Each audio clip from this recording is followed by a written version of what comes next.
Okay, Scotty, here we go, buddy. Meeting will come to order.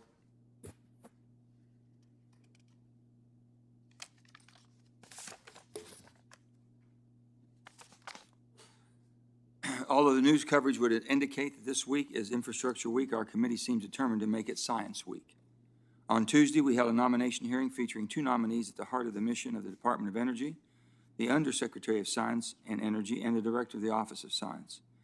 And we're here today to discuss the role of and programs within the Office of Science. And I hope our witnesses will expand on Tuesday's discussion of the Office of Science's leadership, management, and direction by delving deeper into the substance of its many programs. The Office of Science carries out the basic scientific research that underpins nearly all of the department's activities, from understanding the atom to the cosmos and from manufactured materials to biological systems. At the core of the Office of Science abilities to perform are the 10 national labs stewarded by the office and its 28 user facilities. The user facilities, such as Berkeley's Advanced Light Source in California, Michigan's facility of rare isotope beams, are examples of what the United States does at its very best. These unique and expansive research facilities surpass the investment that any one institution could muster on its own and provide shared access to world-class instruments to researchers around the world based on the scientific merit of their projects. The Office of Science's user facilities offer a platform for discovery, but also one to bring together researchers from different backgrounds and with different approaches. It turns out that the collaboration is as vital to scientific pursuits as it is to legislative ones. In the past 8 months, the Senate has passed the Energy Act of 2020, several COVID packages, the U.S. Innovation and Competition Act of 2021, and is now considering infrastructure legislation. And in all of these measures, scientific research is an integral part of the debate. That has included creating new programs such as the Energy Act's fusion energy provisions, or ensuring that R&D efforts can strengthen our competitiveness or aid our COVID response. At the same time, our committee has become aware of both the need to advance the Office of Science's programmatic mission as well as address deferred maintenance issues. We also need to invest in new infrastructure and equipment at the national labs and elsewhere. I look forward to this hearing's discussion about where this committee needs to act to support and achieve our vision for the Office of Science going forward. Today's witnesses will bring together the major perspectives on basic research. Dr. Steve Binkley, the Acting Director of Department of Energy's Office of Science, Dr. Thomas Zacharia, the Director of Oak Ridge National Laboratory, the largest of the Office Science laboratories, and Dr. Edward Seidel, the President of the University of Wyoming. I look forward to discussing the full range of the Office of Science's work, including the national laboratories and its university partners today. With that, I turn to my friend and ranking member, Senator Brasso, for his opening remarks. Well, thanks so much, Mr. Chairman. Thank you for holding today's very important hearing, and I'm so happy to welcome three witnesses with extensive experience with the Department of Energy's Office of Science. And I'd especially like to thank Dr. Edward Seidel for making the trip from the University of Wyoming in Laramie. We appreciate you coming in person to testify. Dr. Seidel is the president of the University of Wyoming. We have some Wyoming students currently here listening to Dr. Seidel. He is also an astrophysicist, a former member of the Argonne National Laboratories Board of Governors. Dr. Seidel was recruited to the National Science Foundation in 2008, and he oversaw the creation of the Cyber Infrastructure Office. He later led the Foundation's largest science unit. Dr. Seidel is a fellow of the American Physical Society and the American Association for the Advancement of Science. We're lucky to have a university president with such relevant experience for this important discussion today. The Department of Energy's Office of Science is the nation's largest supporter of basic research in physical sciences. The Office of Science is uncovering the secrets of the universe, and it is revolutionizing the fields of quantum computing and artificial intelligence. Also leads our nation's efforts to develop fusion energy. In addition, the Office of Science makes significant contributions to numerous fields, including materials science, chemical science, and isotopes. Isotopes are essential in the medical diagnosis and treatment of a variety of industrial processes. The Office of Science produces these critical isotopes when they are unavailable in the commercial market. Finally, the Office of Science oversees 10 of our nation's department's 17 national labs. These labs employ over 26,000 highly capable individuals. A primary function of the Office of Science is to support user facilities located at our national labs. These 28 user facilities support cutting-edge research across the scientific spectrum. These include particle accelerators and light sources, which act as powerful microscopes, allowing us to observe the fundamental constituents of matter. Two of the world's 3 fastest supercomputers are located at our national labs. Using these computers, the department played a significant role in helping us understand the threat of COVID-19. The Department of Energy can make improvements in its research and development programs. It can certainly do more to maintain and enhance its world-leading scientific infrastructure. I'd like to see more investment in building research capacity at universities in rural states, including Wyoming. In 1979, Congress created the Established Program to Stimulate Competitive Research, or EPSCoR. Congress established this to address concerns about the distribution of federal research and development grants. Historically, a small number of institutions disproportionately have received the majority of federal research funding, and those are not institutions that are represented by the people that are sitting here on this panel today. Thanks to programs like EPSCoR, this is improving, but we still have a long way to go before we fully benefit from the capabilities and expertise found all across our nation's universities.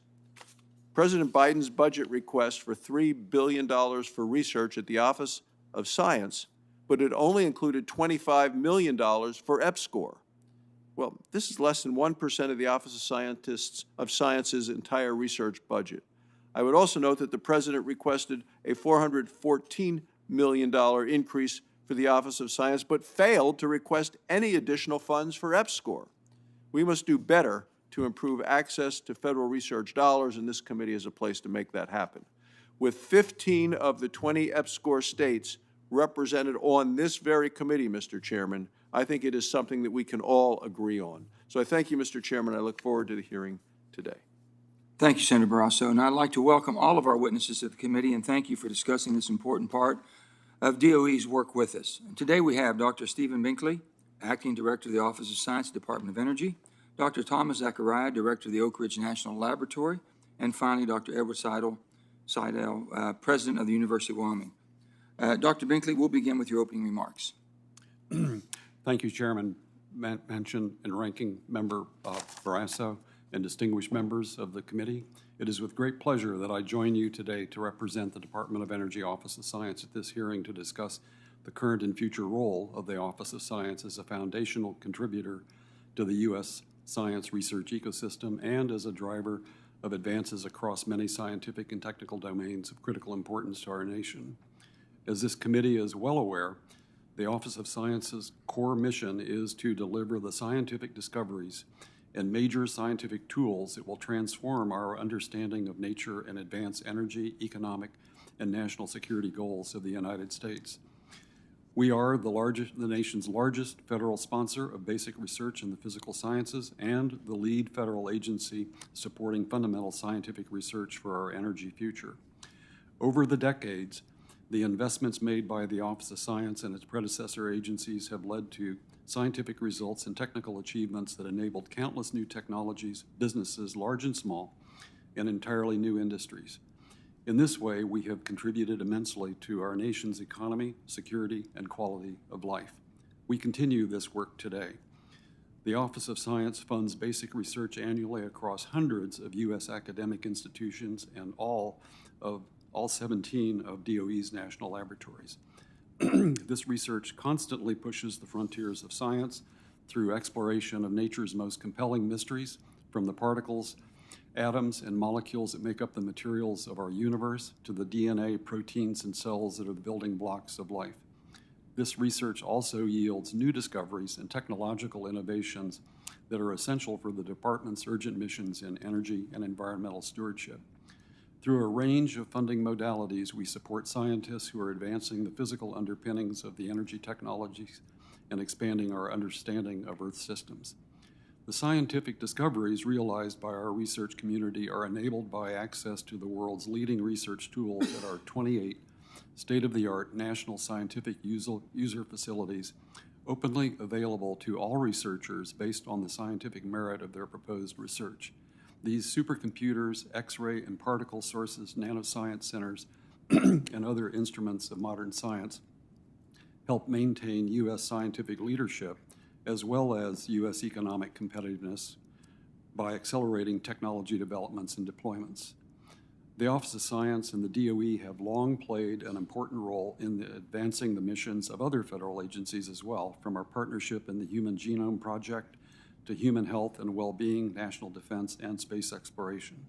What's more, this collaborative work has consistently paid high dividends for advancing our own missions in science and energy.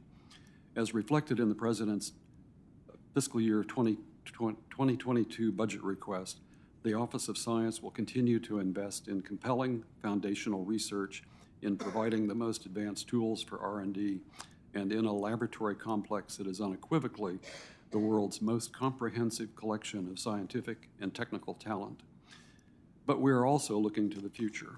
We're making crucial investments and working with partners across federal agencies to rapidly advance science and technology expected to dominate the 21st century. Emerging developments in artificial intelligence, quantum information science, microelectronics, systems biology, and more are critical to solving the most pressing problems we face as a nation and a member of the global community.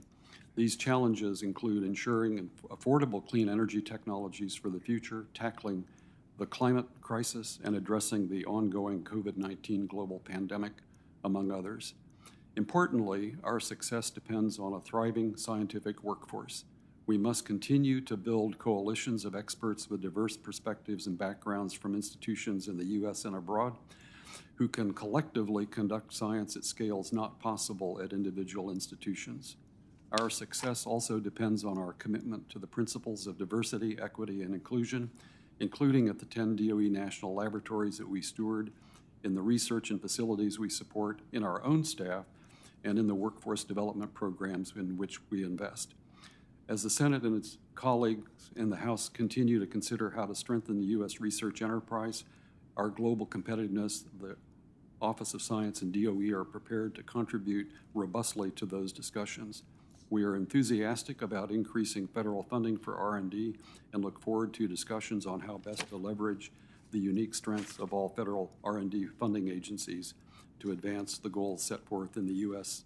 Innovation and Competition Act. At the Office of Science, we are already leading innovation in many ways, many of the priority technology areas called out, and we have expressed our desire to our NSF colleagues to expand coordination and collaboration should this act become law.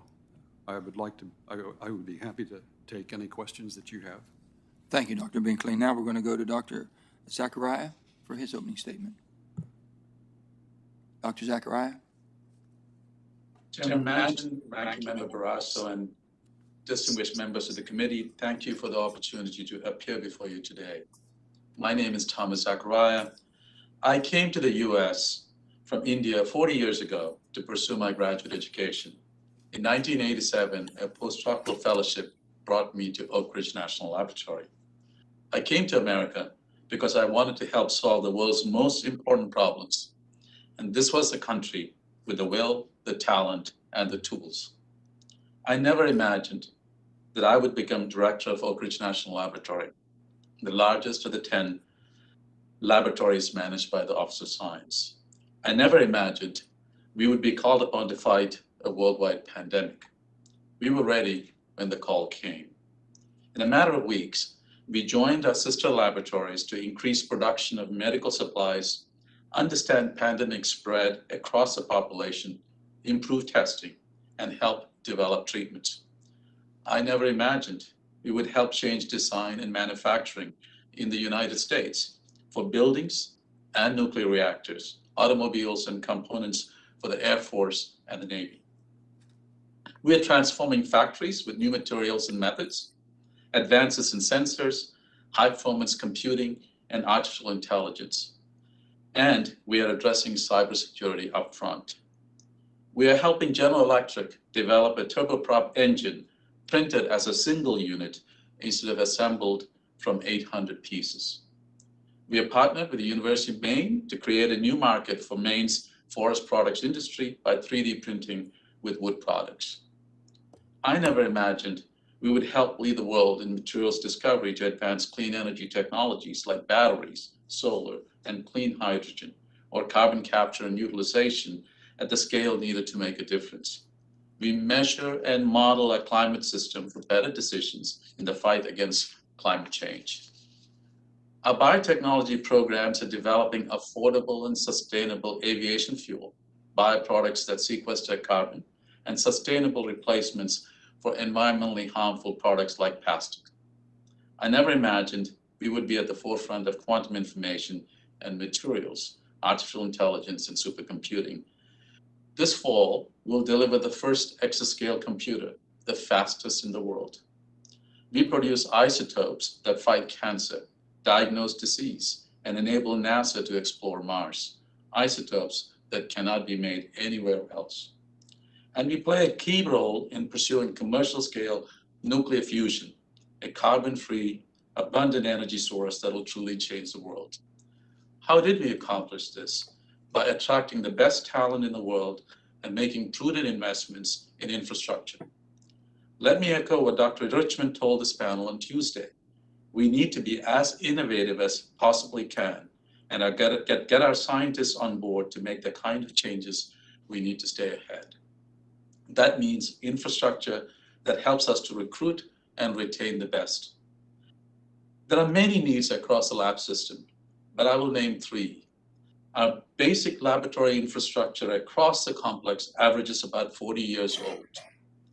The reactor where we produce rare isotopes was built in the 1960s and requires near-term maintenance and upgrades to continue operation. A second target station at our spallation neutron source needs to be built for the US to retain and remain at the forefront of neutron scattering, a technique pioneered at Oak Ridge that enables breakthroughs in an array of fields. We must also draw students into STEM fields and the mission-driven research at the national laboratories. Today, most innovation jobs are concentrated in just 41 of our nation's more than 3,000 counties. As we consider where to build new regional innovation hubs, the Oak Ridge corridor in the southern Appalachians near Knoxville, Tennessee is prime candidate.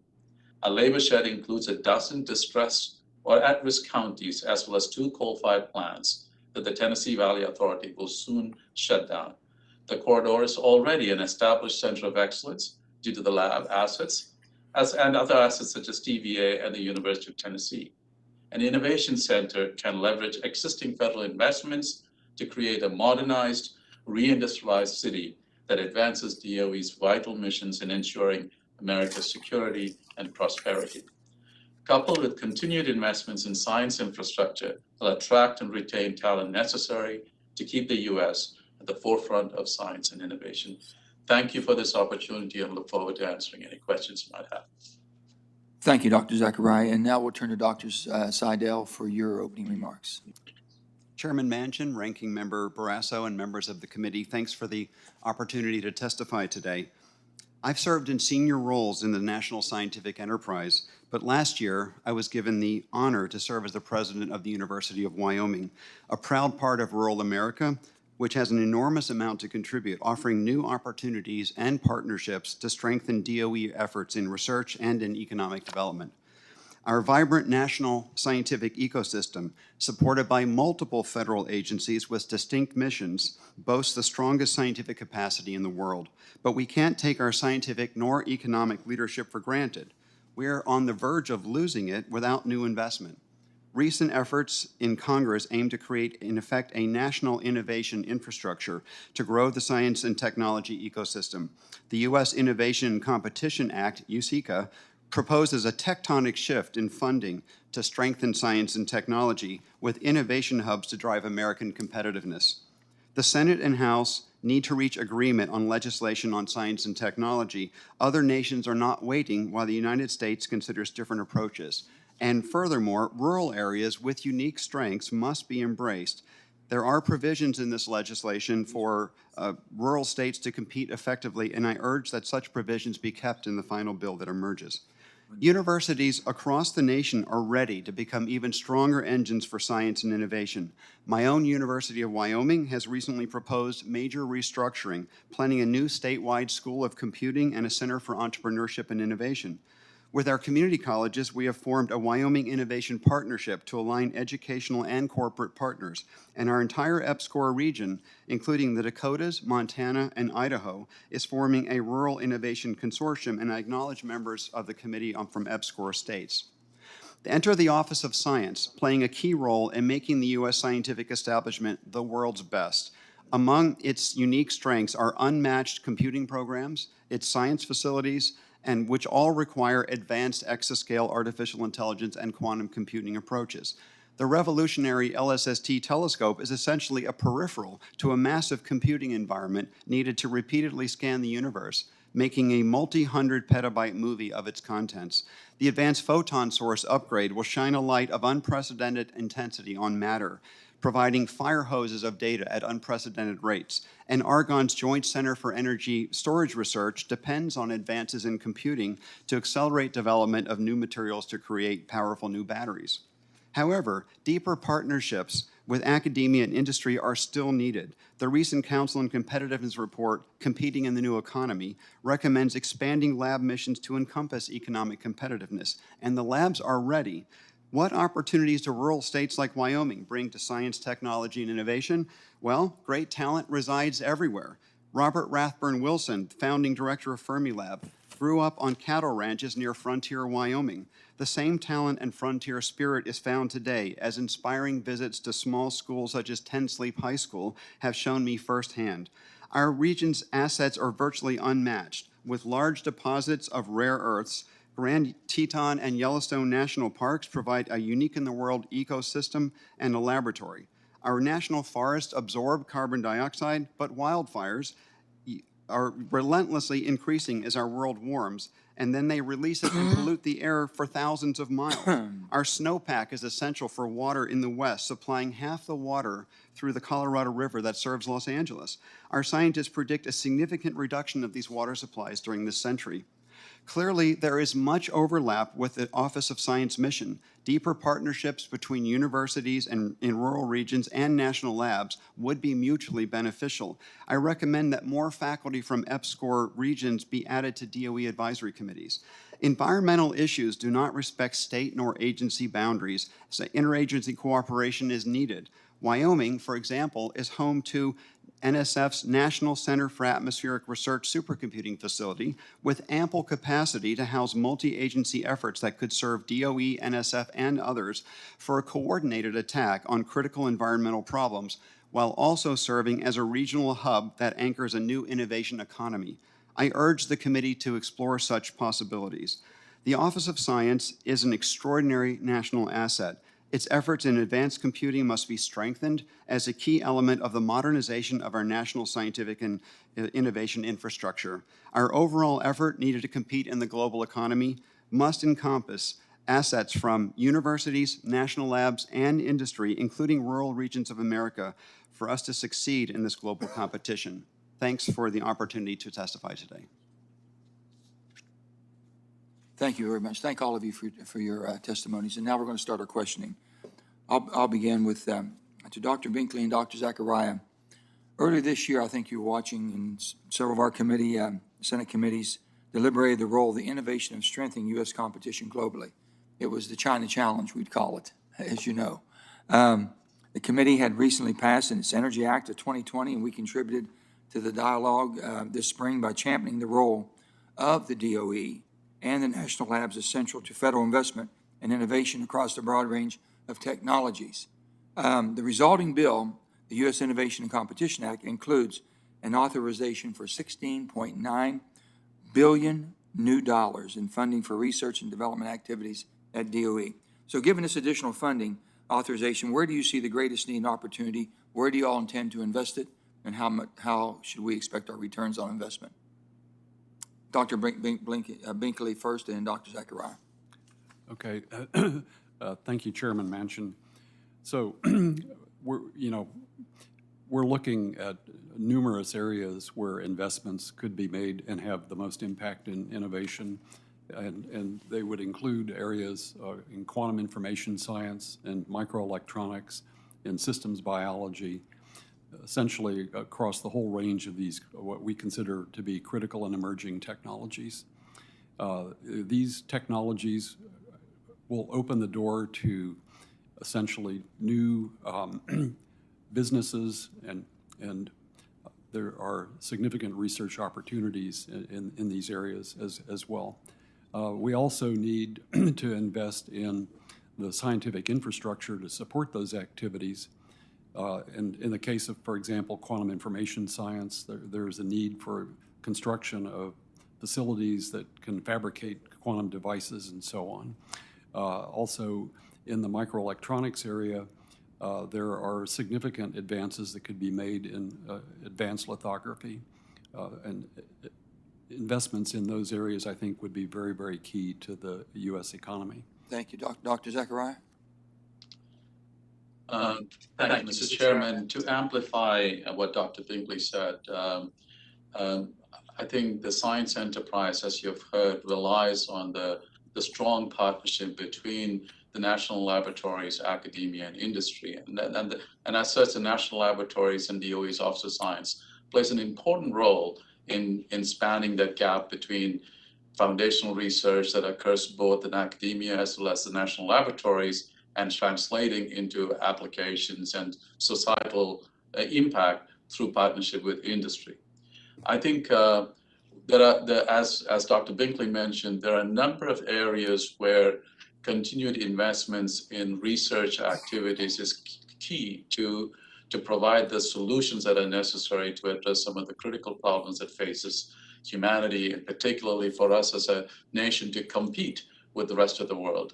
Equally important is to sustain the world-leading capabilities of the national laboratories in order to continue to operate them in a reliable fashion, making it available for industry and academia. And also the necessary investment and support for the new scientific and upgrade of scientific facilities that have been essentially recommended by the scientific community through FACA committees to the Department of Energy, and has been recognized and supported by Congress.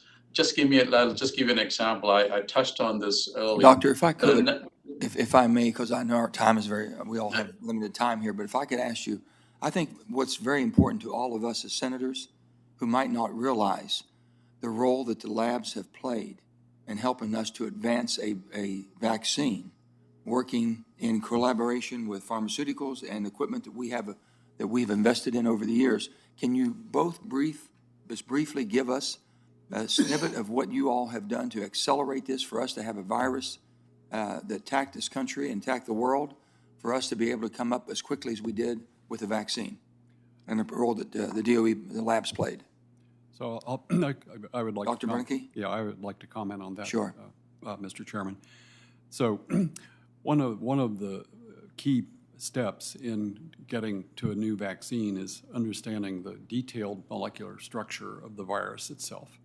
And so one of the major contributions that was made by the Office of Science was using the light sources and neutron sources at our various labs. We were able to very, very rapidly characterize the very detailed nature of the molecular structure of the virus. And you know, what was the time frame that you were notified of this, that we had this virus coming upon us? Do you remember? Well, for us, the turning point was when the CARES Act funding was appropriated. Okay, March. That enabled us to instantly turn on the research for characterizing the molecular structure of the virus. And that was in the March time March frame. 2020. Right. We were aware of the pending crisis maybe a month before that, seeing the infection rate increase. But we're hamstrung to do the research that was needed, because obviously we have to have appropriated funds in order to do that. Dr. Zacharia?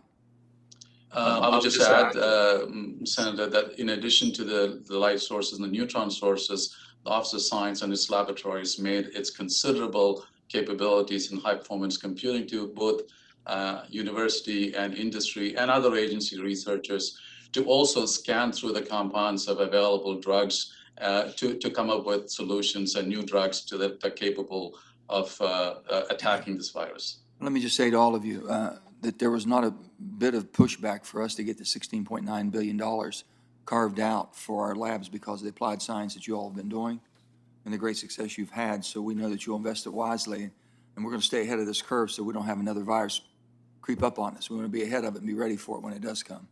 Thank you all. Senator Barrasso. Thanks so much, Mr. Chairman. Dr. Seidel, Congress has created the EPSCoR program, called Established Program, to stimulate competitive research, to broaden the geographical distribution of federal research funding. This is the map of the states. It includes 15 members represented on this committee. We have North Dakota's on this map. Wyoming's on the map. West Virginia's on the map. New Mexico's on the map. Nevada is on the map.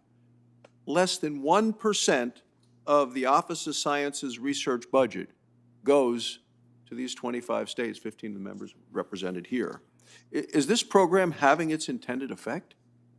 Senator Barrasso, thanks for the question. I'd like to start by saying I've been involved in EPSCoR programs personally. From Louisiana, I led a Track 1 proposal for NSF, and I've seen the impact that that has had. Within the agency, I saw the way EPSCoR helped support programs across the entire agency to fantastic researchers in states that don't receive nearly as much funding as others. And I would say since my arrival in Wyoming, I see the impact, particularly that the EPSCoR programs that are run by the NSF and also the INBRI program at NIH.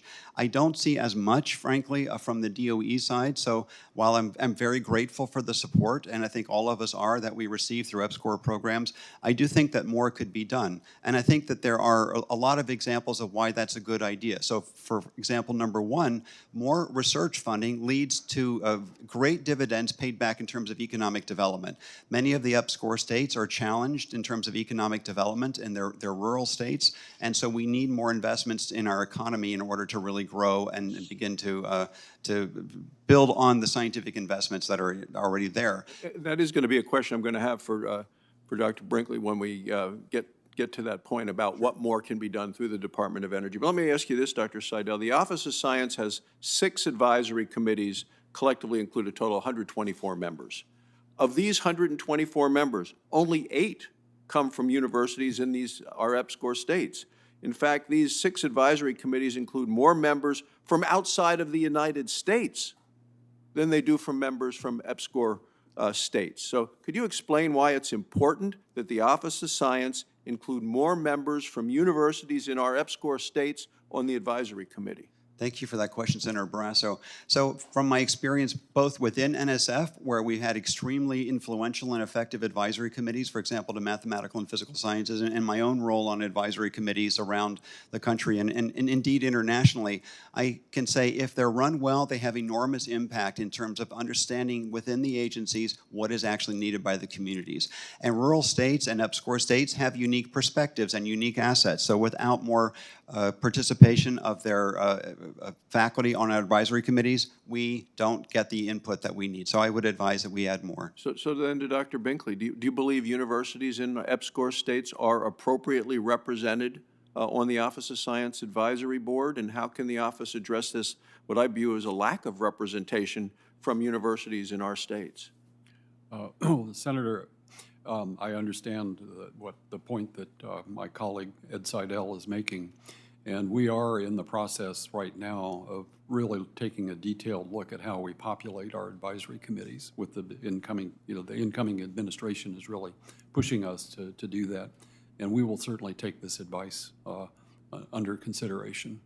One other point I would like to make is that in addition to the funding in our budget that is specifically labeled EPSCoR, we have we've put steps into the decision process for how we make awards to funding opportunity announcements. And we essentially, one of the factors that we track is awardees who are at EPSCoR states. So it's separate from the line in our budget that's funding EPSCoR. It's essentially causing us to increase the overall funding to EPSCoR principal principal investigators in EPSCoR states through the regular competitive process. And then, Dr. Seidel, the University of Wyoming, we know, has a very strong science program, houses the School of Energy Resources, multiple research centers of excellence. The University of Wyoming has the potential to make, I believe, major contributions to the Department of Energy's programs. So how can the Office of Science better utilize the expertise from the University of Wyoming? Again, thanks, Senator Barrasso, for the question. It is true, we have very, very strong programs, and we have many assets, as I outlined in my testimony, that would be of interest to the DOE.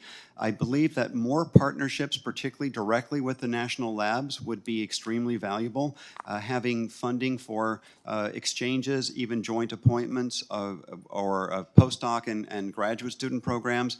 Once they visit labs, they come back, and those connections last for a very long time. So there are many ways we can do this. We've been having a series of seminars with Argonne National Lab with our faculty, and already have discovered multiple pages worth of topics that we think would be quite valuable. But it was striking to me how those connections had not really been made before. So there's a lot that can be done there, and I'd be happy to talk about that in more depth. Thank you. Thank you, Mr. Chairman. Thank you, Senator. Senator Heinrich. Thank you, Chairman. Dr. Zacharia, New Mexico is facing a dramatically different climate than we experienced back in the 1980s, for example. You know, I've quit using the word drought to describe it. It's long-term aridification. Our climate looks more like Chihuahua than New Mexico in the 1980s, for example. The Office of Science has really been at the forefront of developing integrated Earth system models to help us understand how to confront these changes. And the President's budget, as well as the recent energy and water appropriations bill that we marked up yesterday, support increased funding for the biological and environmental research programs. And I want to ask you, how might this funding enhance the Office of Science's ability to understand these changes and to build real strategies for resilience to them? Thank you for the question, Senator. Indeed, the Office of Science BER program, along with the national laboratories, as well as our partnership with academia, does a lot of work in advanced modeling and simulation using the leading-edge high-performance computers that Office of Science has, that's made available to everybody for advancing the science. But also the Office of Science, the Basic Biological and Environmental Research Program, does a lot of field experiments, NG Arctic, Spruce, and others, as well as curating important data that is necessary to advance our understanding in CDAC, the Carbon Dioxide Information Center, as well as ARM data center. So this is an important area where we need to continue to do the collaborative work, and your support is absolutely essential in this area. Dr. Seidel, I want to ask you a question. It's a little bit tangential, but I really appreciated some of your testimony, and so I want to drill down on this. You mentioned the impacts on snowpack. You mentioned the forest fires. Those are very much the same kinds of things that we're struggling with in New Mexico, and that's with a planet that's warmed by 1 degree C. So, I want to ask you, what would 2 degrees C look like, and how do you think we avoid getting there? What technologies, what innovations, what research is going to, stave off the worst of this? Because it's already pretty bad. Thank you, Senator, for the question. Well, I'll say, first of all, our own research groups have been modeling this in great depth in terms of Wyoming. And so, for example, there are projections that by the end of the century, the snow line in the Tetons will be at 10,000 feet. So that's going to lower dramatically the amount of water that's supplied to the west, and particularly into Idaho from the Tetons and so on. So these are clearly national problems that cross all of our boundaries as well. So we have to work together. There are many technologies that can be brought to bear on this, and I think which ones are the best, I wouldn't say. I would say that, but we need a concerted effort, a multi-agency effort to really begin to address these issues, including NSF, DOE, that all have amazing national assets. And obviously all of our universities. But do you think we can continue on our current emissions track and expect to enjoy the kind of quality of life that we've previously enjoyed? Well, I think you can see every year we're having more wildfires and we're having hotter temperatures, and I'm a skiing fanatic, and so I'm worried about that in particular. So there are many issues that we're going to have to address, or else these problems are going to get worse, not better. Dr. Binkley, I want to ask you about the balance of investing in our infrastructure, our user facilities, versus funding for the specialists who operate them. It seems from the testimony that we've heard here today and from some of the things we've heard from my colleagues that we've really invested in the infrastructure. Is that your perspective? And give us a sense of the scale. Yes, thank you for the question. The short answer is yes. I think that we have underinvested in the infrastructure across the laboratory complex over the past, I'd say, 2 decades. And, you know, we are taking steps to put increased investments into our budget for infrastructure. But with that said, we have a very, very large backlog of maintenance and inadequate facilities that really needs to be addressed. And so I think a major investment in infrastructure development is really warranted. You know, to keep the facilities operating at capacity, to essentially address safety and security considerations and so on. My time has expired, Mr. Chairman, but I would just quickly add, I think if most people could understand and see the incredible things that happen at places like Sandia and Los Alamos National Labs, they would be absolutely amazed.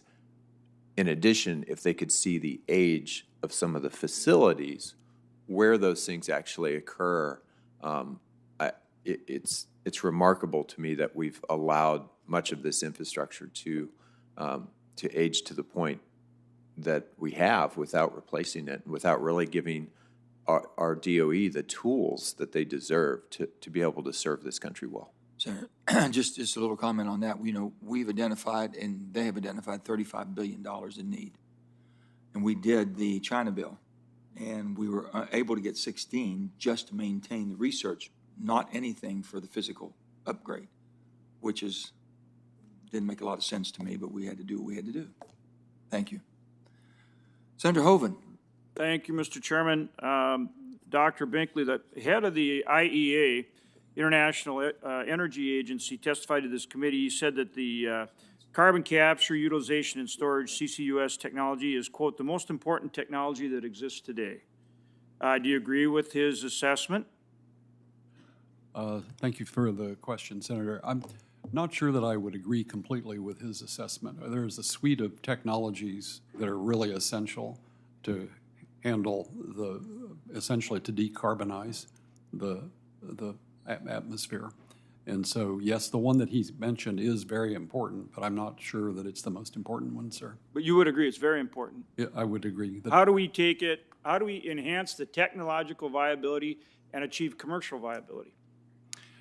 Well, I think part of that is to have at the beginning the types of research that can identify options for improving the technology, and that would be part of the purview of the Office of Science. But then beyond that, I think there would have to be applied research activities that would be done in other parts of the department, and then also possibly demonstrations and activities like that. Demonstrations at a commercial level.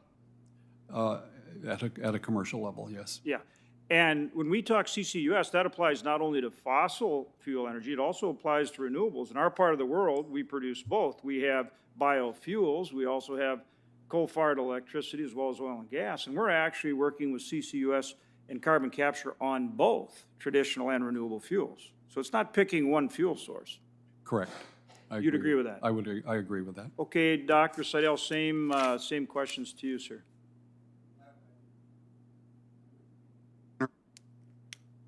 I would agree generally that a multitude of approaches is needed, and so it's not one activity or another, but we need to be carrying out investigations in all of these and scaling up to commercial viability as quickly as possible. So to get this going to a commercial level, we're working on things like, partnerships in terms of the funding with states and the actual industries, loan guarantees so that they can, put the equipment on their plants that would actually capture the CO2.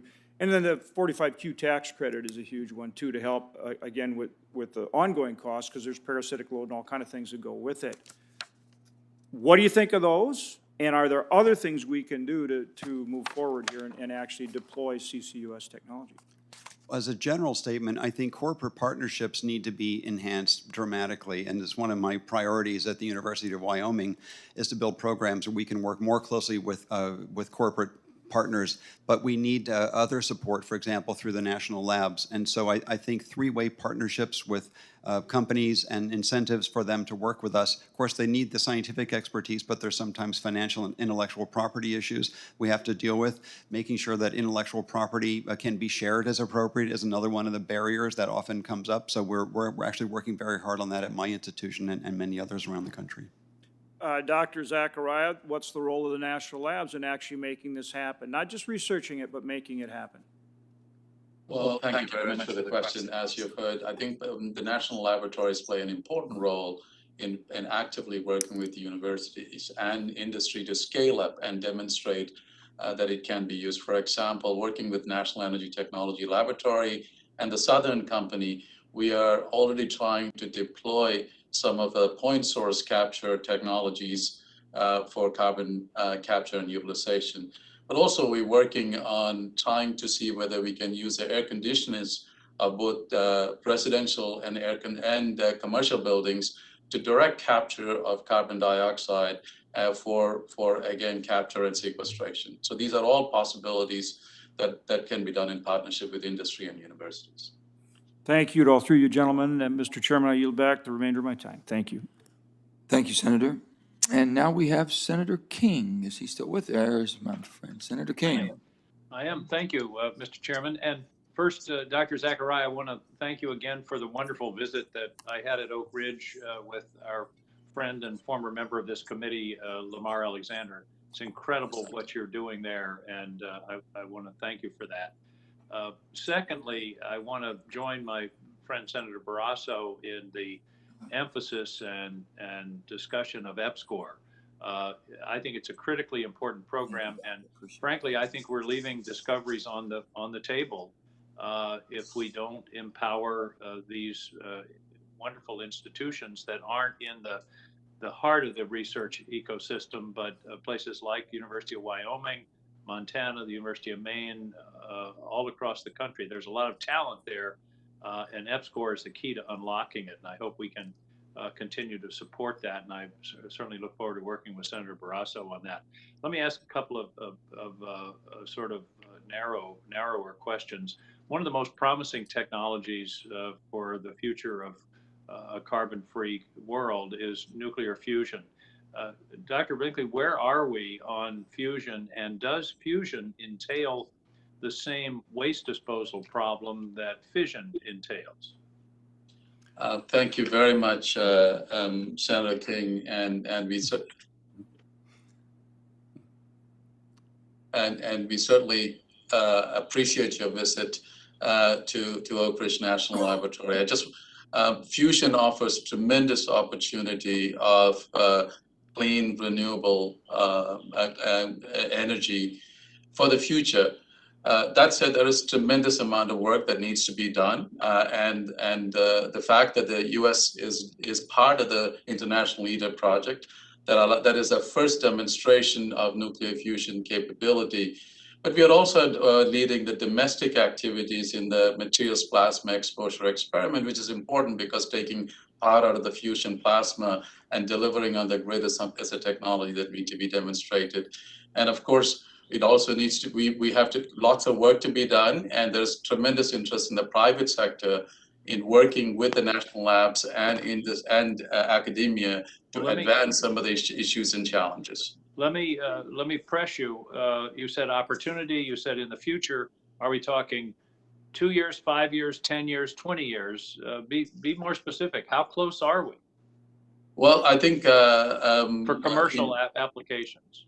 So certainly we are working with industry partners who believe that they can demonstrate fusion power in the next 5 to 10 years, which is in the event horizon that we need to be paying close attention to. But it's also important to recognize there are lots of challenges that goes along with that as well. Let me follow up on a different thing, and perhaps this could be something you could follow up with our committee. It strikes me that the relationship Oak Ridge has with the University of Maine, which is a kind of hub and spoke memorandum of understanding, is a promising model. We've talked about EPSCoR, but this is another way that we can tap some of the talent and work that's going on around the country. So you don't really need to respond to that, except I hope you'll say it's working well. But then share with the committee how that has worked, and that could be a model for other of the national labs, it seems to me.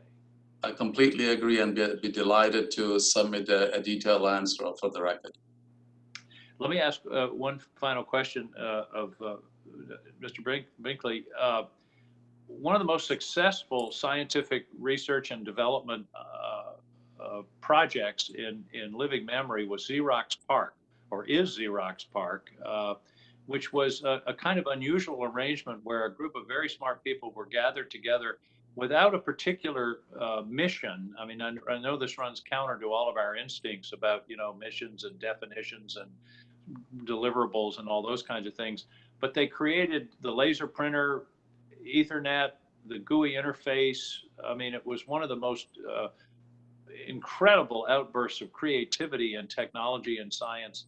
And many people say it was because they brought smart people together. They didn't give them an assignment. They said, think about the future of technology and come up with some ideas.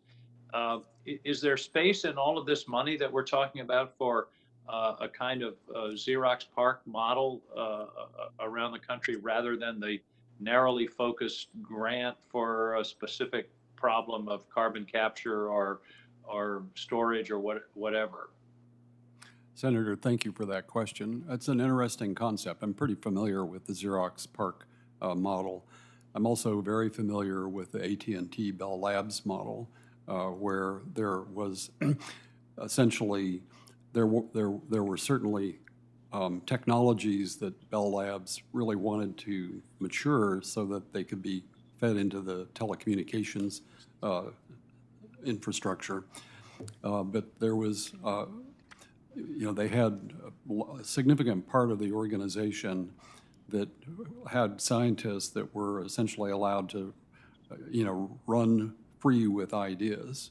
But there was, beyond that, there was a coupling through the Western Electric part of AT&T to actually get these things into product space, which I think was absent in the Xerox PARC model.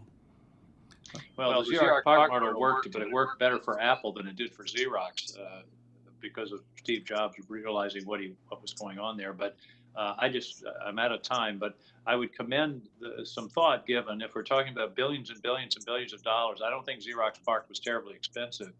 And that there may be a role for a little sort of set aside literal think tanks in the sense of science development. Thank you very much, Mr. Chairman. Thank you for calling this important hearing. Thank you, Senator. Now we have Senator Marshall. You got to be quick here, bro. Yes, sir. Yeah, Chairman, thank you for letting me hop on this real quickly here. I think I'm going to start with Dr. Zacharia. Is he online? Okay, there you go. I want you just to talk a little bit about the future of nuclear and specifically thorium reactors, some of their advantages and disadvantages as you see it. Thank you very much for that important question. I think, first of all, nuclear energy, nuclear fission and fusion, particularly nuclear fission, is a critical component of all of the above strategy, and it is a really important carbon-free source of power. Now, there's quite a bit of work that is being done in thorium-based reactor technologies. Obviously, the laboratory has in its past pursued this technology, and it has some promising opportunity, and it's being pursued elsewhere. Now, we have in this country has recently, Office of Nuclear Energy has advanced, as essentially selected number of interesting advanced reactor demonstration projects. And I think this is a promising way to continue to move forward, including small modular reactors, particularly to achieve net zero carbon emission. Appreciate that answer, and just a little bit more follow-up on it. What I'm very concerned about is China is really leading the way with this molten salt reactor technology as well. They've invested 3 times the amount that we have as well. If we're ever going to get to a total electric transportation, I don't see any way of getting there without nuclear. So maybe my follow-up question, are you supportive of halting the downblending of U-233 to study its potential use as a nuclear energy fuel source? Senator, I think that you know there are opportunities to continue to work on molten salt reactor. Now the type of U-233 material, if it is in the form of mixed waste, it may be not the most viable approach. So it really depends on the source of the material, and I'll be happy to follow up with a detailed answer for the record. Thank you. Dr. Binkley, I think we could go back to you. I have a feeling you've got some opinions on this as well, and on thorium reactors, their safety compared to traditional reactors and what their future looks like. Thank you for the question, Senator. I think going along the lines of what Thomas Zacharia said, I think we would be happy to respond to that as a detailed question for the record. Okay. Dr. Seidel, any thoughts on nuclear? Thank you very much for the question. I do have thoughts on good. nuclear. Good. I will just say that there is a demonstrator project that is beginning in the state of Wyoming for advanced nuclear reactor technology that would be commercialized in collaboration with TerraPower and with the Department of Energy in the state of Wyoming, and we're very excited by that. There have been really revolutionary advances in the reactor technologies, and I think that they really provide a lot of promise in the relatively short term. Great. Dr. Binkley, I'll go back to you and talk a little bit about biofuels. Do you have an opinion on what the impact would be on tailpipe emissions if this entire country would go to ethanol 15 year-round or E30 year-round? I'm not sure I'm expert enough to answer that question. Okay. All righty.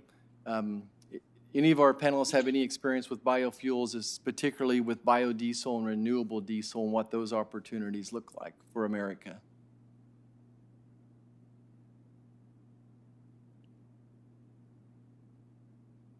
Go ahead. I just was in a camper van that had a diesel engine and liked the idea of biodiesel. There you go. Well, let me educate you. Let me educate you all. You know, we have these huge packing plants in Kansas, and one of the byproducts, of course, is the fat. And we're turning that into diesel now, to biodiesel, renewable diesel. I think it has an incredibly improved carbon footprint, and it's technology we have today.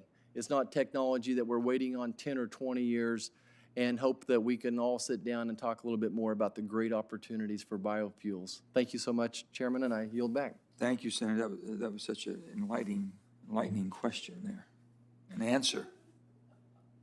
Senator Cortez Masto.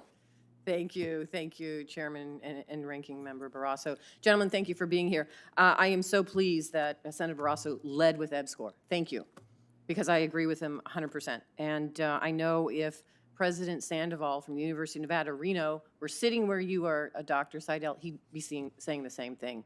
Now, I do have to say, this has been an incredible program in partnership with the University of Nevada, Reno in Nevada. We are very, very proud of it, and was so delighted to see that DOE recently provided the University of Nevada, Reno with a nearly $2.5 million grant for quantum information sciences and quantum computing. So thank you. There is a great partnership. I would like to see it more prominent. I do agree that if we can populate these advisory committees with EBSCOR states doing more in this space, I'm 100% for it, so I look forward to working with all of you. Let me jump back to critical minerals here. And Dr. Zacharia, your written testimony states that the Office of Science and the Office of Energy Efficiency and Renewable Energy support the U.S. manufacturing sector with research that helps to secure supply chains of critical minerals.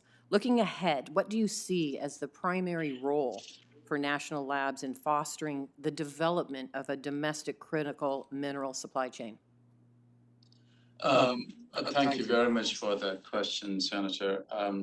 The lab, as I mentioned, there is the Office of Science and the Applied Energy programs are actively working on critical minerals that are necessary. There is a critical minerals hub that is led by Ames at Oak Ridge National Laboratory actively participates. So there are a number of approaches that we like to take in partnership with industry. One is to find alternative to the current critical minerals that are necessary to advance things like storage, etc. The other one also, I believe, is an opportunity to recycle existing things like batteries and hard drives. And right now, we are working with industry to scale up the recycling and reuse of these critical materials from things that we have already used. We have already proven that it can be done, and the opportunity is to work with industry to scale this up to make it much more cost competitive and affordable.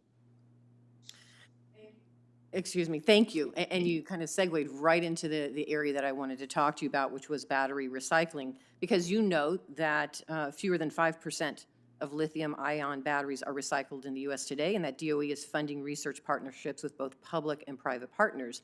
And as you may be aware, Nevada produces lithium, but it also has a growing battery manufacturing and recycling industry, all of which are working well together to reduce our need to resource materials from other countries and increase domestic job opportunities.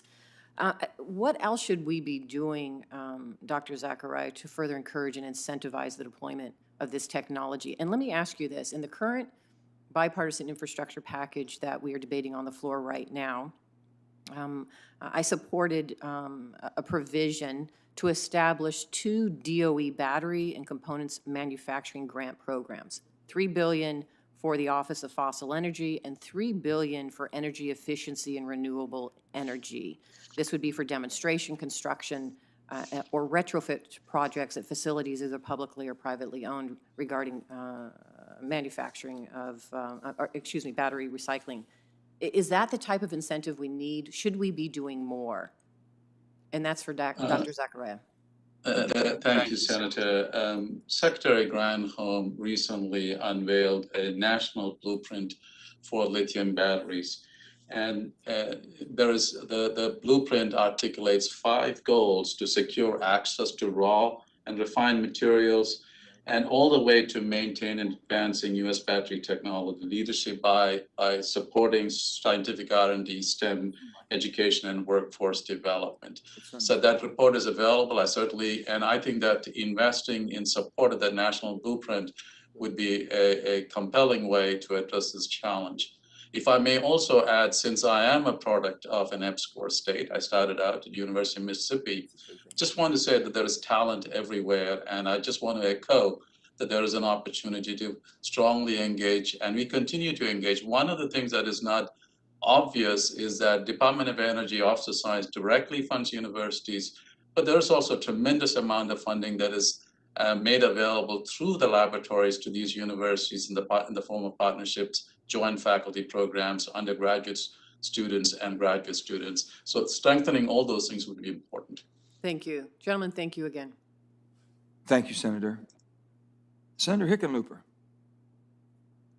Yes, and thank you, Mr. Chair, for what a wonderful panel, and Ranking Member Barrasso as well. Let me take this thing off. Yeah. Dr. Seidel, when I was governor of Colorado and Matt Mee was governor of Wyoming, we used to joke about someday getting rid of the boundary between our 2 states. We weren't quite sure whether we'd call it Wyrorado or Coloroming. But we recognized one of the great strengths we had was the scientific muscle at the University of Wyoming and at both the University of Colorado and Colorado School of Mines. I know there are a number of research programs between the two. In many cases, we can look at the federal labs down the road, but especially with Zoom and after having gone through the pandemic, do you see that we can develop university national laboratory partnerships that extend across the country and empower our students, even those who may live very far away from a national lab? And is there some way we can really build that muscle at this moment of investment into our scientific community? Thanks, Senator Hickenlooper, for the question. And in fact, we do have a border war between our universities of Colorado State and University of Wyoming, but anyway, but we're very, very friendly. So I would just say that to your question, it's very, very clear that we can develop much deeper partnerships, and there are many ways of doing it. And the last year and a half has really shown us that virtual collaboration is perhaps not as effective as actually sitting down and really talking together, but it can go a long, long way. And in fact, a lot of people, for example, have moved from the Bay Area to Wyoming and to other rural states right now, but they manage to continue to be very, very productive in their work. And I think it's a model that we need to think about how better to support. But back to the point of national labs, I think that would be a very critical way. We have Zoom sessions with people at Steve Ashby at PNNL or Paul Kearns at Argonne National Lab quite regularly now, and so I think we can use that very effectively. Great. That's the right answer. just kidding. Dr. Binkley, it's well established the increase in carbon in our atmosphere dramatically, almost an exponential rise. And direct air capture does offer a path of how to get carbon out of the atmosphere. That's assuming we can stop putting more and more carbon into the atmosphere, stop emitting the carbon. But I think scaling up will require R&D with an eye towards commercialization. I got two questions. What's the role of the Office of Science in that scaling? And you talked about this a little bit. But I also want to ask you and maybe all three people, as we expand our investment into innovation and really begin to push our scientific community to help us solve these vexing challenges around climate change, how do we scale up efficiently? In other words, and make sure that we have a consistent source of funding. In other words, in that I include, how do we make sure that we keep lines of communication open so that the Senate and the House and America are aware of the progress we're making? Too many questions in one. Yeah, thank you for the question, Senator. In the case of direct air capture, direct air capture of carbon, the scaling problem, there are some fundamental science issues associated with that, and the Office of Science can contribute to this by doing the basic research. It has to do with separation science, and we are actively involved in getting into that area. As far as the innovation is concerned, I think that again, thinking about this in the context of post-pandemic, it's much easier, I think, these days to build very, very productive partnerships that allow us to engage broader sections of society, scientists, to advance these technologies. And I look forward to seeing that actually happen. Great. Anybody else want to comment on that, or also how do we make sure that we keep everyone informed and make sure we maintain this expanded funding to push the frontiers of innovation? Dr. Zacharia? Thank you, Senator. Again, as Dr. Binkley said, there are both fundamental issues that in separation science that need to be worked on in advancing direct air capture technologies. But one of the things that the National Laboratory also offers is a connectivity between the fundamental science and applied energy programs to scale up and in working with industry. And indeed, I think that's very important to continue to engage also new students and graduate, and faculty members in universities as we move this technology forward. There are some really deep challenges, but also the payoff is significant. Great. I'm out of time, so I'll let it rest at that. But I would argue that we're going to have to scale up dramatically. We're going to have to make this a national mission for young people to get involved in science and technology in the early parts of their studies. Thank you, Senator. Senator Cantwell. Thank you, Mr. Chairman, and thank you to you and the ranking member for holding this important hearing. It couldn't come at a more important time as we discuss R&D budgeting for the future. And one thing I believe is definitely that the national labs should, in the America Competes Act, or as some now are calling it, USICA, gets its fair share of R&D dollars for the future. I wanted to ask you, Dr. Binkley, about why is it so essential for us to keep this investment moving, particularly as it relates to the grid? I look at our challenges with the grid, and I see huge opportunities with energy efficiency and moving power around cost effectively and diversifying and integrating with new resources, particularly on the storage side. And I also see the challenge of cybersecurity and the needs for us to harden our grid from these kinds of attacks. Do you have any comments about why these levels of investment are important to keep those initiatives going? Well, Senator, thank you for the question. I think it gets back to your proposition that, you know, we do need to find a way to make the grid more reliable and more efficient. After all, it's a key part of electrification, and there certainly is a lot of work to be done in that area, especially in the cyber realm, as we've seen in the last couple of months.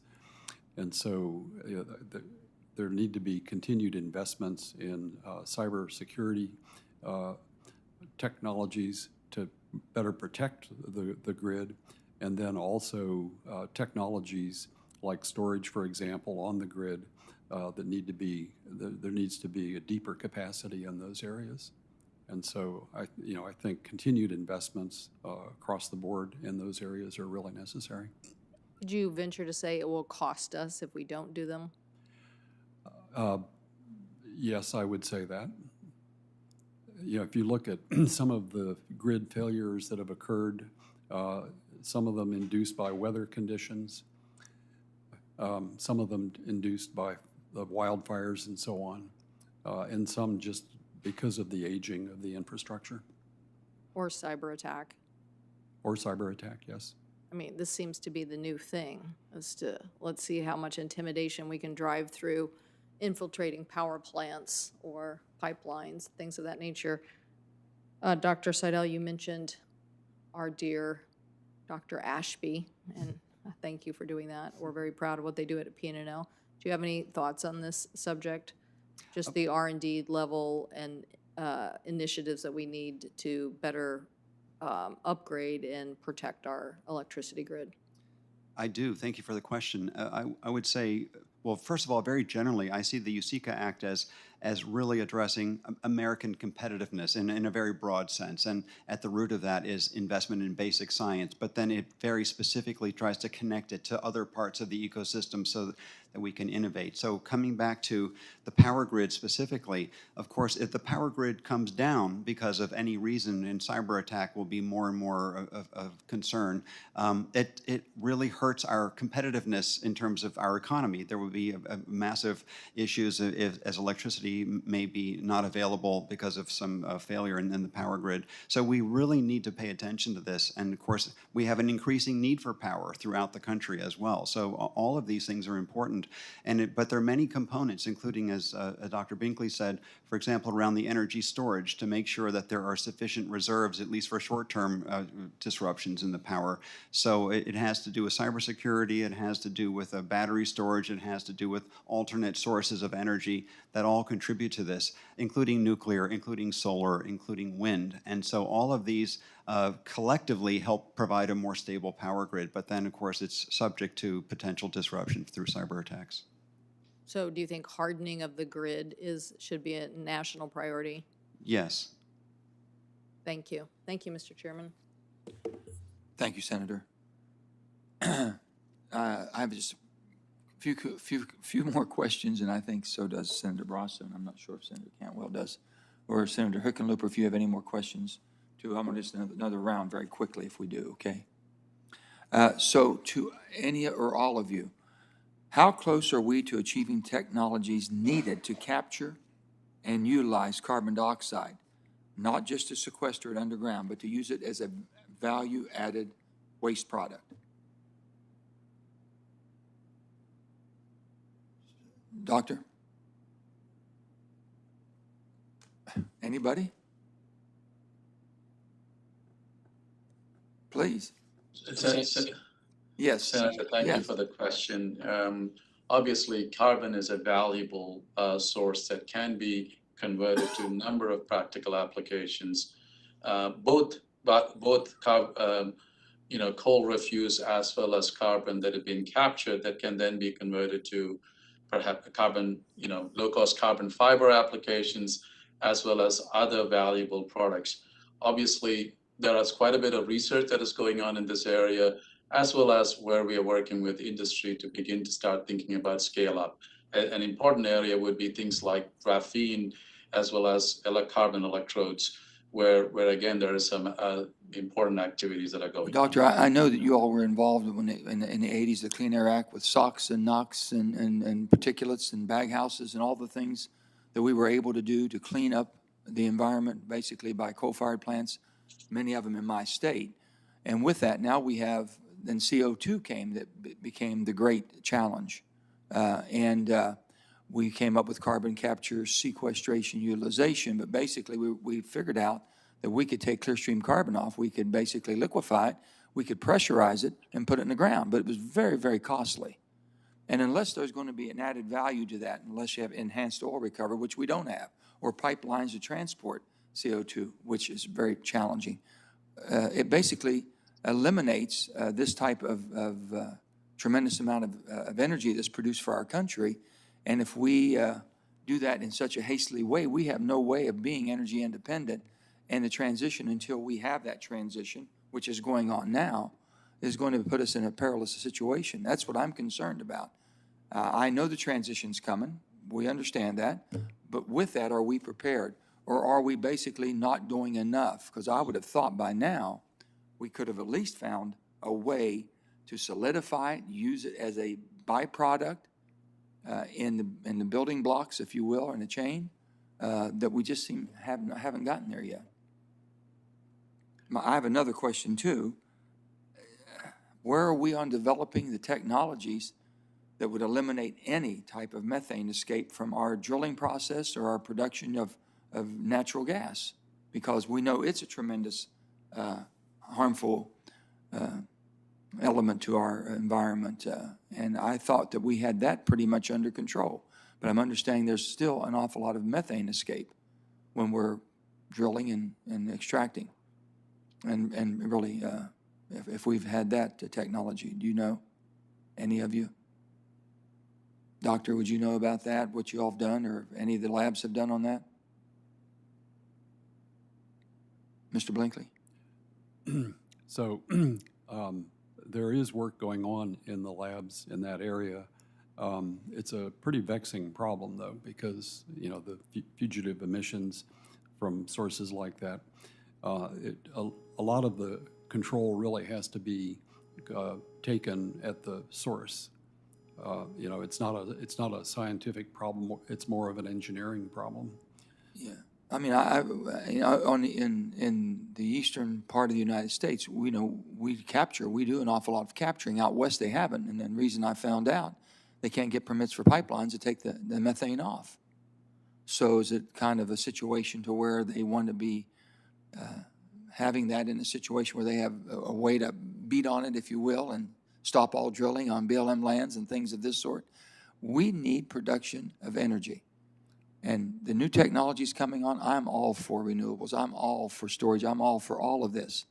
But I'm not for accelerating, getting rid of what's gotten us to where we are today and keeps us energy independent.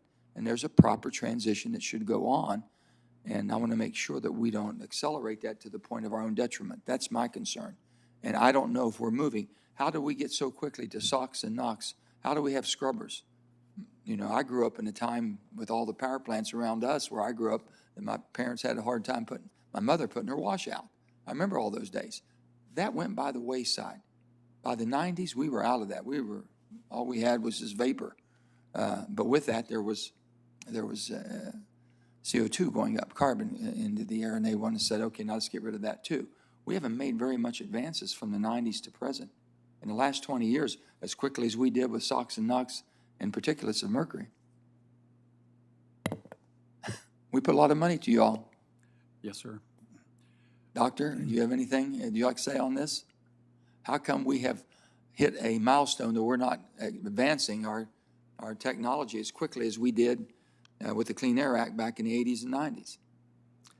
Senator, my comment is more on the use of coal, for example, around the material science and other applications that it can bring. And so we have a very active research program in the School of Energy Resources at the University of Wyoming. So it's not necessarily as useful in the future as an energy source, but it may have many, many other values that could be brought to bear. We know that.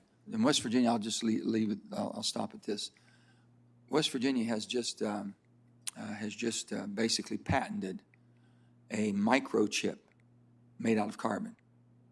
It's not going to be manufactured in a sterile environment. It's low cost.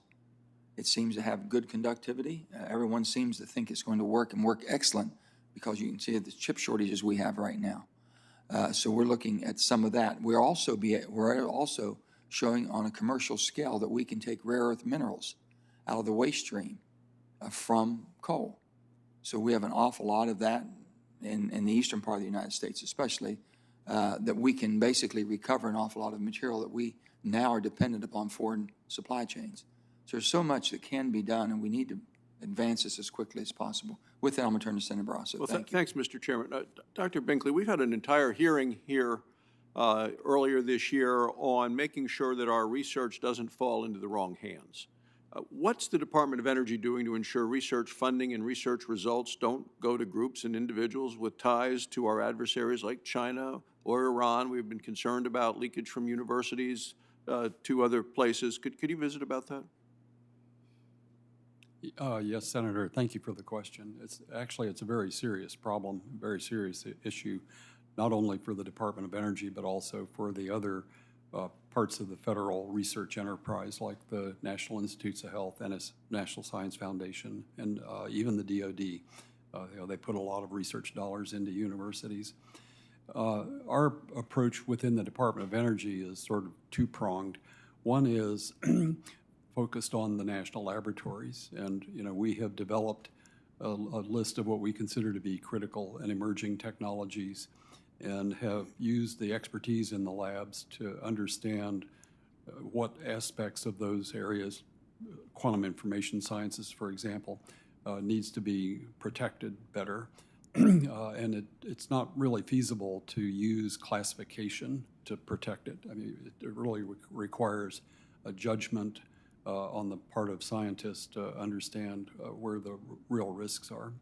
And so we have implemented that across the National Laboratory Complex. And then we're now turning our attention to what to do about the research grants that we provide to universities, principal investigators in universities and so on, which is governed under a different set of rules. When it comes to the national laboratories, they're actually under contract to the Department of Energy. And so we can put provisions in their contracts that require them to do certain things. In the case of financial assistance that we provide to universities, the rules are really different. And there, what we're doing is working across the government with the other federal agencies that provide financial assistance to universities to have more consistent reporting be made by principal investigators who are proposing to get funding, reporting on essentially sources of income that they have, ties that they have to foreign organizations and so on, so that information is required up front when a principal investigator submits a proposal for consideration to be funded. And so we've been working on this actually for over a year in the interagency process. It's progressing. I know specifically within the Department of Energy, we are about to undergo a rulemaking step where we put out for public comment proposed changes in the way we do financial assistance. And that, I think, would be the first real step in protecting information. We appreciate for the thoroughness here. Dr. Zacharia, anything you want to add on that? Thank you, Senator. As Dr. Binkley mentioned, it is really both an important problem because I truly believe that economic security is national security. And what is truly challenging is that some of these technology areas, as we continue to learn and mature, we have to be vigilant that we in the United States has the ability to protect it, and we do that by working very closely with the Department of Energy and Office of Science in ensuring that the work that we do is both advancing the science and innovation while protecting the outcomes of those work. Dr. Binkley, are there more that this Office of Science can do to build research capacities at universities in EPSCoR states? You've heard the importance of it from, I think, all the members today. Yes, Senator, thank you for the question. Yes, the short answer is yes. We could devote more funding to the EPSCoR program per se. But I think also the other tack that we are taking now is whenever we have a funding opportunity announcement, one of the items that we track very carefully is whether or not we're getting principal investigators from EPSCoR states to submit proposals to those funding opportunity announcements. And then, we're also strengthening our communication with EPSCoR universities to make them aware of the opportunities, and frankly, trying to cultivate, more EPSCoR state principal investigators to submit proposals for our grant-type funding. And I think we have to do all of those across the board in order to strengthen the participation of the EPSCoR states. And then, Dr. Seidel, once again, thanks for being here from the University of Wyoming. Is there anything additional that you'd like to add to some of the things you've heard this morning? Thank you, Senator Barrasso.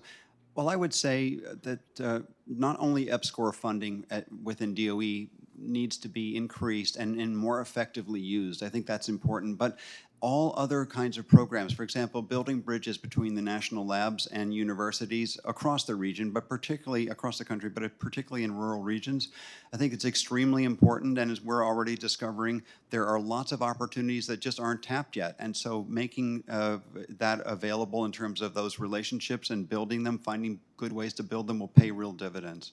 Thank you. Thank you, Mr. Chairman. Thank you. Senator Cantwell. What are those opportunities that are not tapped? Well, for example, the fact that there is so much talent in our rural areas that don't even realize that there are these opportunities. So this, in fact, goes all the way down into the schools, elementary schools. So building up even the awareness. So we're building a statewide school of computing in the state of Wyoming, or we have proposed to do so. And I would say that when I talk to the community college partners, they're saying that the students coming out of the schools are not necessarily thinking that they could have a career in technology because their parents didn't and their parents before didn't and so on. So we really need to think about how to reach in partnership with the schools and the superintendents and so on. And the DOE can actually play a role by partnering with us, and we will partner with the community colleges and the schools in order to grow that awareness. So that's one aspect of it. Another one is just making sure that there are relationships and there's funding to build the exchange of students and postdocs between the labs. And once they get hooked, then they build those long-term relationships with the faculty. Then we'll have more faculty applying directly for programs, as Dr. Binkley pointed out. Well, I'm a wholehearted believer in this, and we've changed the EPSCoR program to work more effectively in the USICA Act because of this. I mean, I'm very proud of Seattle's high-tech economy. It's taken decades to build, but there is a lot to the information age and a lot more innovation. And so the more 1,000 flowers that can bloom, the more 1,000 flowers that can bloom. And so to me, this is about empowering communities all across the United States, because you never know what someone's going to come up with. And that's why we have to do better here in making all those connections. it's interesting that both partnership and exchange, those are some of the comments we've gotten in the Commerce Committee as well. I wanted to go back to material science because I think that's a big area in USICA and clearly something from the energy front that we should be spending more time on. Do you have any thoughts, Dr. Seidel, about graphene or other material sciences that you think some of the universities who aren't quite in the mix right now could be contributing on the energy side if we were putting more energy dollars at play? Well, materials are important in so many different applications, whether it's in the energy space or in microelectronics and so on. So it is absolutely fundamental to many parts of our economy, many parts of our research base, and so on. I would say that universities need to organize themselves, for example, to be better prepared. So, for example, we have recently proposed moving some of our basic science units from the College of Arts and Sciences into the College of Engineering, because materials is sometimes carried out within physics, sometimes within mechanical engineering, sometimes within chemistry, and these live in different parts of the university. So my message in part is to universities to make sure that you are well configured so that you can build materials programs that are then able to contribute even more strongly to the national materials infrastructure. Another piece of this is around computing. Computing is absolutely essential, and I grew up in the world of simulation and modeling, so it's amazing that you can simulate on an exascale computer hundreds of millions of atoms, but using artificial intelligence techniques completely revolutionizes that field. So investments in computing as applied to these other areas is really where part of the revolution is going to be. Well, and me personally, I feel like this is where we could also excel in manufacturing. Because when you think about that kind of information on material sciences to alleviate mistakes and get manufacturing done more cost effectively, it's not something every country is going to be able to do. I guarantee you the race to build airplanes is on around the globe, but there's no reason why we shouldn't be leaders in the material science aspect of lighter weight materials for aerospace or cars or trucks or, you know, a whole variety of things. Absolutely. Dr. Binkley, did you have a comment on that? You know, I learned early on that you know, when it comes to things that can impact the economy and also national security, it all hinges around materials. And so, you know, a very, very strong thrust within the Office of Science programs is material science. That's one of the largest sub-programs in the overall program. And, you know, continued investments in that area, I think, are really important. There are new materials yet to be discovered. Look at what happened with the buckyball and graphene and so on. You know, those were major breakthroughs. And there are yet materials yet to be discovered. Well, I'm sitting here with my two colleagues who I'm pretty sure we don't see eye to eye on all energy policy, but I see this huge opportunity on material sciences. And I just feel like this is so important to us. Also, you know, I'm also sitting here with, you know, companies in my state who literally have hundreds of millions of dollars of product sitting, not being able to be delivered because they don't have the semiconductor chips to actually put into the final product. So to me, this is what USICA should be about, but we should also be about building capacity in West Virginia and Wyoming and other places on these areas. That there's just so much to do here to be competitive on material science. So I hope that we'll do that. Thank you, Mr. Chairman. Thank you. Just finally, I want to say thank you to all three of you for appearing today, and it was very enlightening. I would just say this, how close are you all coordinating, especially for our labs, with NSF, National Science Foundation? And I think you all are probably aware that we just invested with this new competitive bill we have, the Endless Frontier, $22 billion for the tech directorate. You all should, you know, we're talking about EPSCoR and everything else. It seemed like it was a natural, you know, we're not going to try to reinvent the wheel here. We want to make sure we just get the wheel more efficient. So I don't know how close you all are talking. Is there any coordination going on between your labs and NSF? Well, the coordination, Senator, is done primarily between the federal side of the Office of Science and the other agencies that are So we'll involved. talk to DOE then, basically the DOE? It's DOE talking to NSF, talking to I got you. NIH and so on. You all, on your level, you haven't, it hasn't come down to you yet, is what you're saying. No, it's at my level. Okay, And let me pick on quantum information sciences Yeah. as an example. We have very, very close coordination between ourselves, between DOE, which includes both the Office of Science and the National Nuclear Security Administration, because there's work on quantum done on that side. So we have coordination with the National Science Foundation, with Department of Defense. We have mid-level to senior managers from across those agencies that meet regularly.